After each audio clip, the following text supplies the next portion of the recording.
G'day, I'm Owen and welcome to the pub test.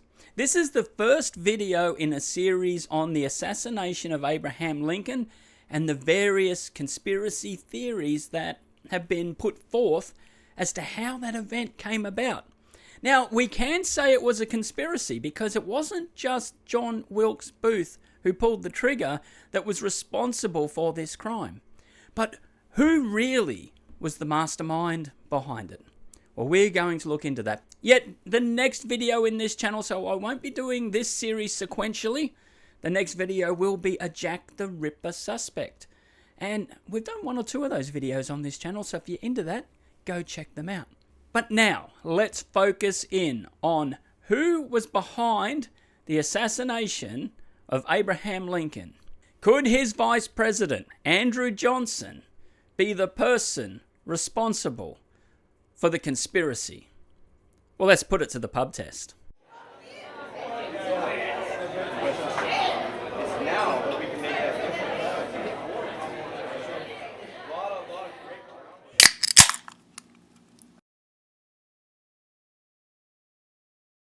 To begin with, it wouldn't be out of the question for someone like Andrew Johnson to want to get rid of the boss. You've come in as the vice president, and now you want that top job. And perhaps the only way you're going to get that job is by getting rid of the bloke in front of you. Yet, there is so much interesting detail behind, one, his ascendancy to that right-hand man position behind Abraham Lincoln, and the subsequent events that happened even before the assassination raised some serious questions. And then the decisions that he made right after becoming president, and some of the comments that came out of his mouth also would just make you question whether or not he had a little bit more to do with this whole plot than what would meet the eye. But in this, because it is the first in the series, I just have to give a little bit of history about what was happening in the United States around the time of Abraham Lincoln's assassination. To begin with, during Abraham Lincoln's first term as president, well, the Civil War was raging. And the Civil War was over a few issues, but the primary one everyone remembers, and it was no doubt the one it was mostly fought over, was slavery. Now, I have to state a couple of things here before we go much further. I have to begin with the term slave owner, and I'm not trying to be overly politically correct here because I get the fact that that's a well-used term, and yes, technically speaking, these people were bought, and that meant they were owned. That whole concept is totally horrifying to me, because slavery still happens today. People get smuggled out of countries and they get there and they take their passports and force them to do some absolutely unthinkable actions just so they can get meager amount of food and some type of shelter, but there's no way for them to ever get out of that situation. And that was the situation of so many of these African American people. They didn't choose this lifestyle. And so today we would call these people criminals who do that. But back then, they were just slave owners. Now, I will be using that term because otherwise it gets too complicated and you won't know what I'm talking about. But I just wanted to state my opinion on that the fact that we could consider another human being a tool that we can just use and put in the shed and think nothing more of it, well, that is just truly, truly horrifying and disgusting in my mind. Yet, there was a very difficult social issue happening in the United States which caused this Civil War. Because in the north part of America, it was becoming more industrialized. They didn't need all this labor. And so, well, they could start affording to pay people. And living conditions in the north was going quite well. A lot of the wealth was up there.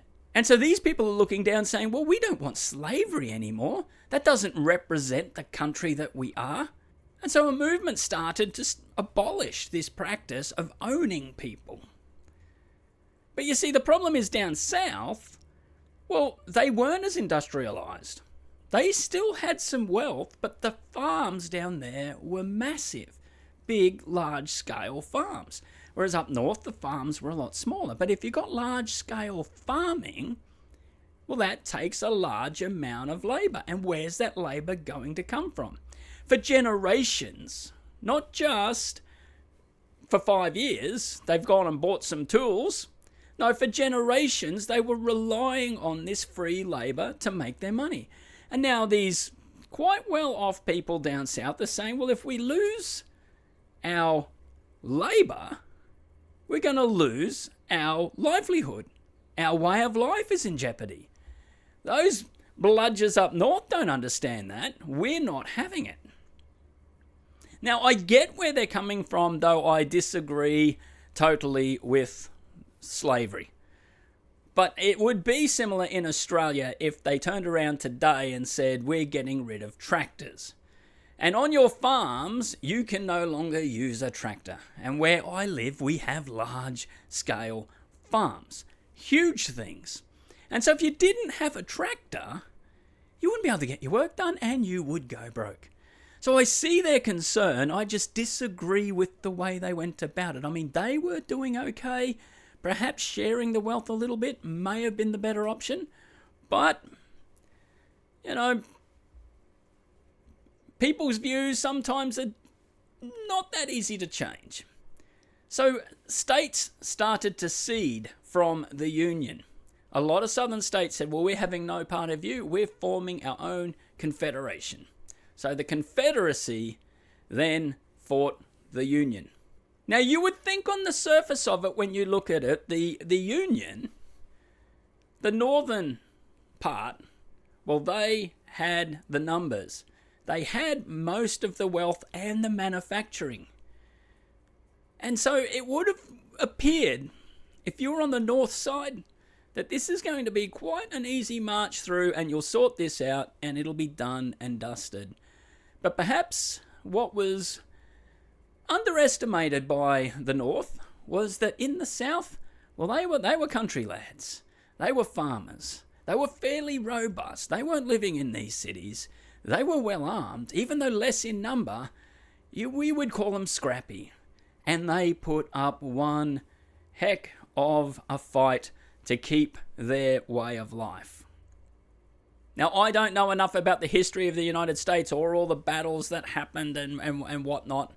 But basically, whether it was strength of numbers or maybe even a realization in the South that this is maybe not worth fighting for because slavery is on the way out, the Union did win that war. But before it ended, an election was going to take place in the non-ceded states in America.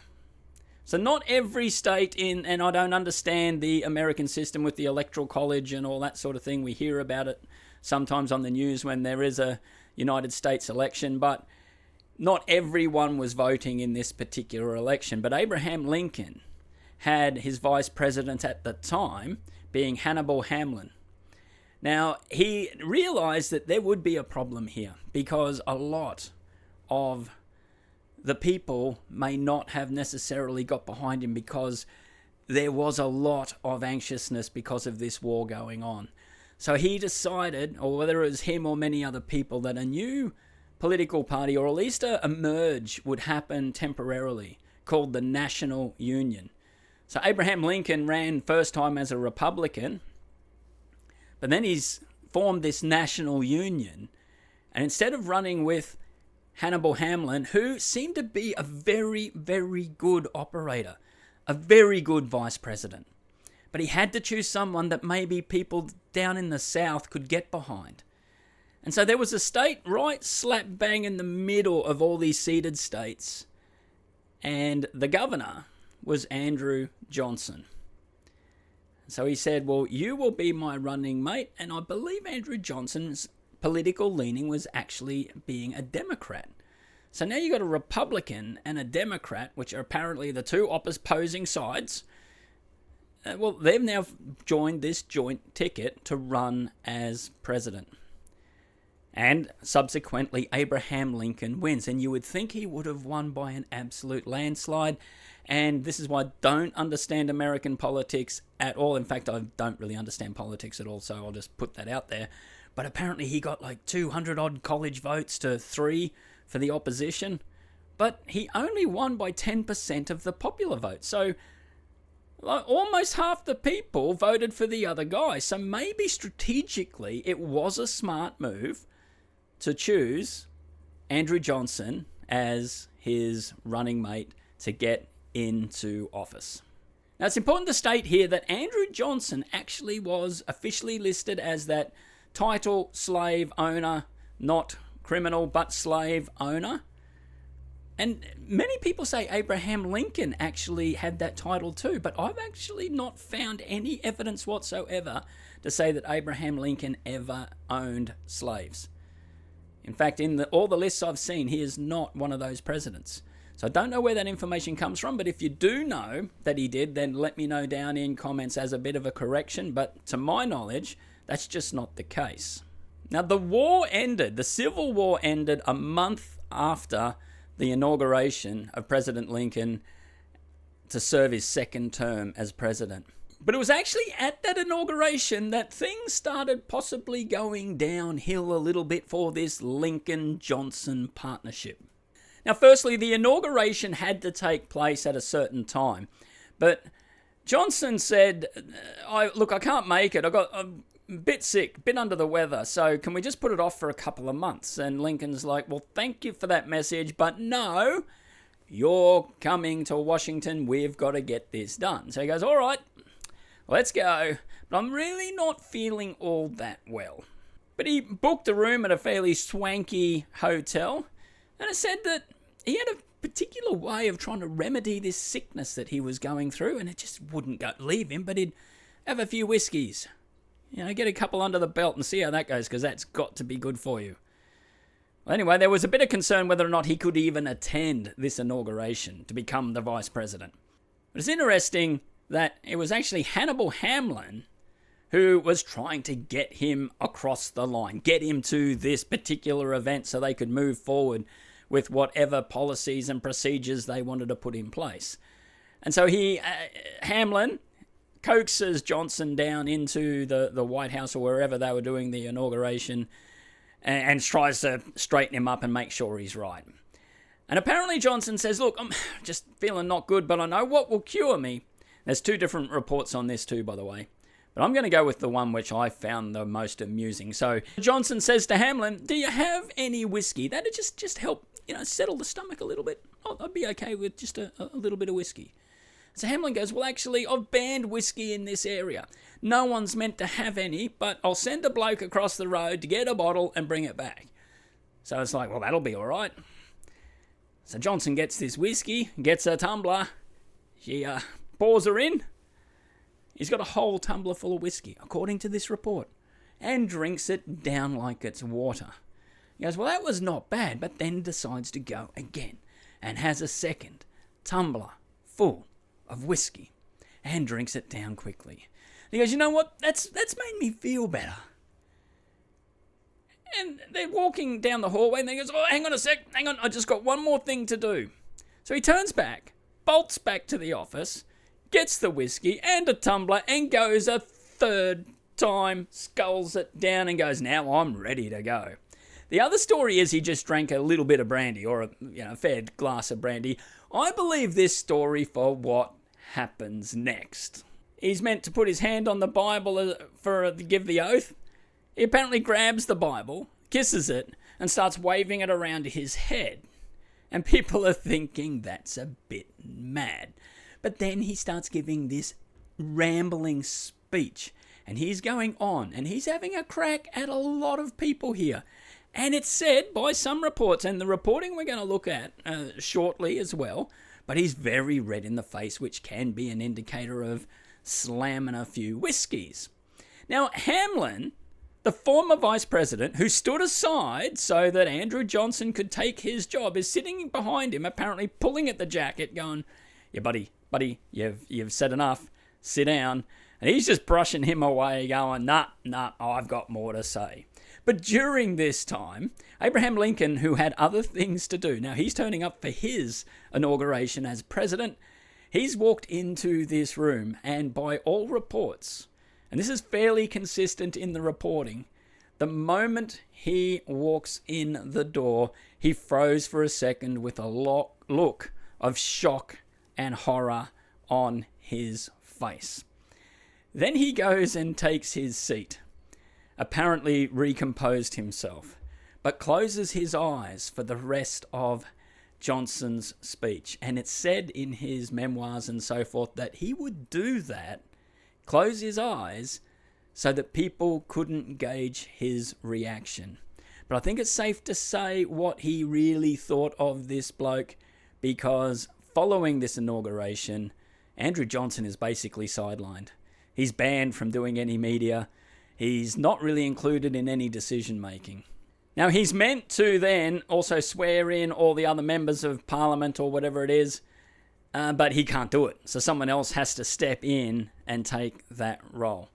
And apparently he's now having to go recover from a sickness. Now, again, the press, and I know if you're a regular watcher of the pub test, you'll know I seem to slam the press a little bit, and I know the press are important, because without the press, well, things would be bad. We need reporting.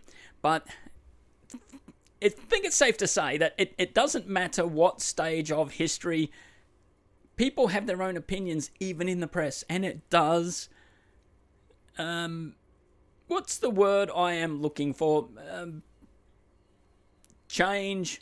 Influence. Influence is the word. Influence what they report. So some of the Republican reporting was absolutely slamming Andrew Johnson, knowing that he's actually on the opposite side of politics. So even though they've got in, they wanted to distance themselves from this bloke. But some of the other more Democratic supporting papers were saying he gave a really good job, despite the fact that he was a little bit under the weather. Whether he was sick, there is also another theory, which we are going to look at in a subsequent video as to what may have caused this.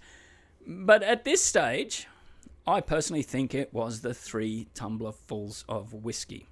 So then, after Abraham Lincoln is assassinated, Andrew Johnson is now President of the United States.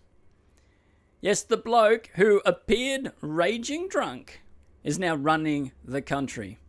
And it would seem that he had a different agenda to Abraham Lincoln. Abraham Lincoln, who was known as the president who freed the slaves, well, Andrew Johnson rolled back some of those policies. He actually came out and said, well, look, we don't want interracial democracy. And what does that mean? Well, it effectively means apartheid. So only the white people could vote. And it took some time before the African American population actually had a say in the ruling of the country. He also said we don't want the Africanization of the country.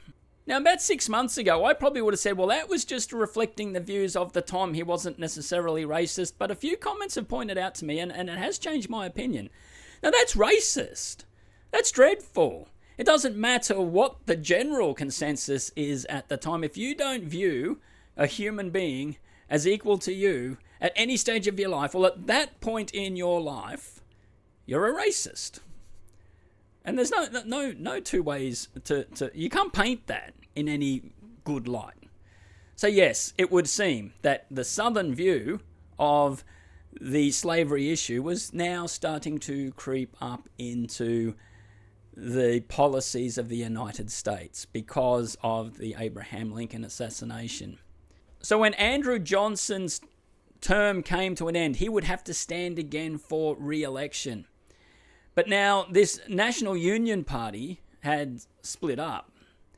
So it was now back to Republican and Democrat, and the Democratic Party, or the Democrats, I don't know how they say it, but Democrats did not choose him as their candidate.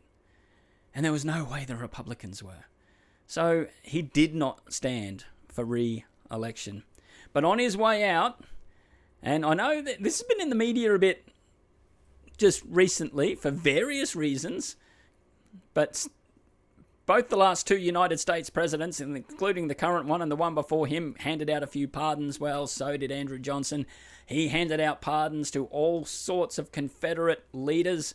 So ones that had fought against the Northern people, he's saying, okay, we're going to pardon you, we're going to pardon you. And he actually also gave pardons to anyone who may have even been involved in the Confederate Army, so that if someone raises an accusation against him, they're already pardoned.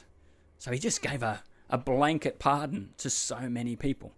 And we would probably think, well, it's maybe leaning towards him being a Confederate sympathizer, and therefore he may have wanted to do away with Abraham Lincoln for that reason. But before we get into that, I would just make this, and this is an opinion, this is just, and this is what the pub test is about. We give our opinion, and please share yours. I'm not sure if Abraham Lincoln wouldn't have done similar things. And I say that because they've just had this massive civil war.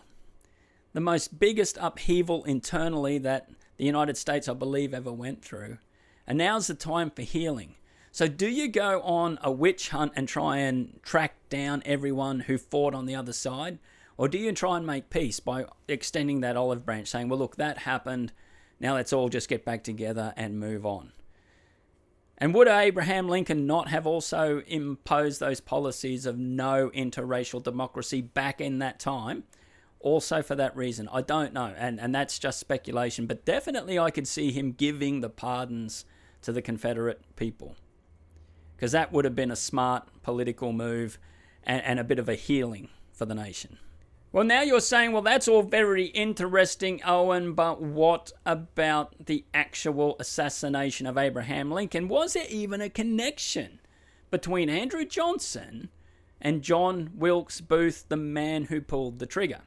Well, there is a really, really strange detail here. Johnson, because he didn't actually have a house in Washington. He was staying at the Washington Hotel, because his house was back down in the South.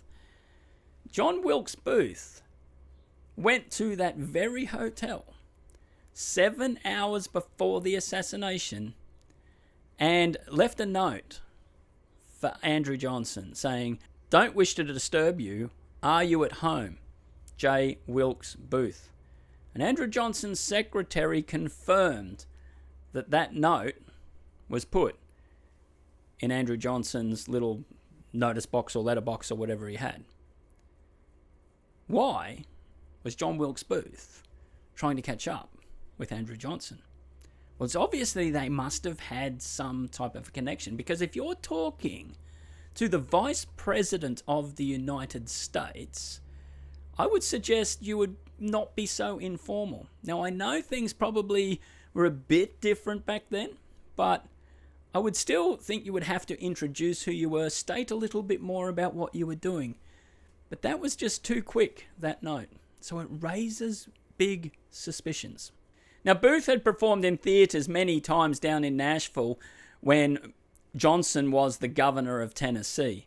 And it said that they had met there, and that's where this relationship started. But someone else recently has actually put forth a little bit more of a salacious detail, that both Booth and Johnson were seeing other women outside their marital vows, and they were actually carrying on with two sisters.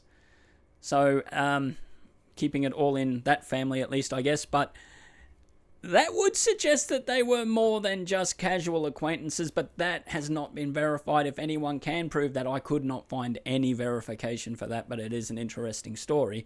But regardless, that note and the informal way that was written, I just think that needs to be looked at a bit further. But you'd say, yeah, but Owen, surely no one would just take that simple note, because they could have been good mates, could have just been catching up for a quick drink. You don't want to disturb you, but are you at home? I'll shoot up and have a whiskey with you. Was there anyone else that thought maybe Johnson had something to do with it? Well, yeah, definitely there was. Mary Lincoln, Abraham Lincoln's wife, who was sitting right beside her husband when that bullet went off, she had some interesting comments to say about Andrew Johnson. And I will read the note that apparently she wrote to someone. That miserable inebriate Johnson had cognizance of my husband's death. Why was that card of Booth's found in his box? Some acquaintance certainly existed. I've been deeply impressed with the harrowing thought that he had an understanding with the conspirators and they knew their man. As sure as you and I live, Johnson had some hand in all of this. And that letter was written not long after the assassination. Now I know Abraham Lincoln probably shared what he really thought of Andrew Johnson with his wife. But yeah, she pointed out that card, that note left for Johnson, written by the person who pulled the trigger. I think you could see that connection could easily be made.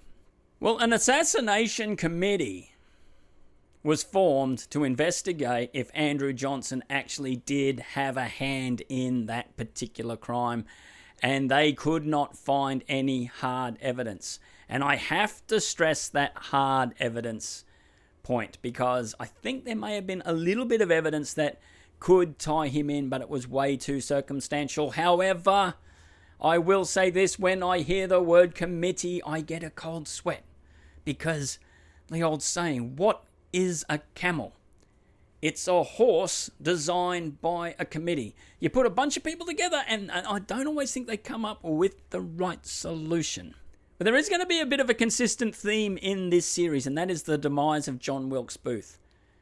Because it would appear that there was no way he was ever going to tell his story, because if the reports are true, when he was surrounded in the barn where he got caught, and we'll be looking at all those events in greater detail in later videos, but he was going to fight his way out. But Boston Corbett, the man who shot the assassin, made sure that he was never going to talk. And people believe that is because the man who will become president, Andrew Johnson, certainly didn't want anyone that could say that he had any hand in the demise of Abraham Lincoln. So now we come to the point where I ask, does this pass the pub test? Could Andrew Johnson have been the main conspirator in the assassination of Abraham Lincoln? Well, I can see how a strong case can be made in that regard. But I can also see how you could pull this one apart a little bit more and go, well, you know what, I don't think it could happen. And it's because of the magnitude of the conspiracy. It wouldn't have just been Andrew Johnson and John Wilkes Booth doing this, because that's the only way I could see this working. Now, did they have such a close relationship? Well, if that could be proven, then this would certainly stay top of the list for a while. At the moment, it's top of the list because it is the first one, but let's see where this one lands by the end of this series, and I will be giving my opinion on what I really think is the true solution. But as always, here at the Pub Test, I'm often guided by your thoughts, so I'd be interested to know what you think. So put down if you believe that this is credible and actually deserves further consideration. So if you're new to the Pub Test, welcome. Check out some of the other videos. If you're a returning viewer, hang around for the next video on a Jack the Ripper suspect, because I know many of you enjoy those ones. But I'll be releasing videos weekly from here on out, because I'm now spending more time behind the camera in research and making sure that these videos are as accurate as possible. But if there is a need for a correction, don't hold back. Put it down there in comments. They are always appreciated and welcome. As is all you who are sharing these videos, that is also greatly appreciated. I'm Owen, you've been watching the Pub Test, and we will see you on the next one.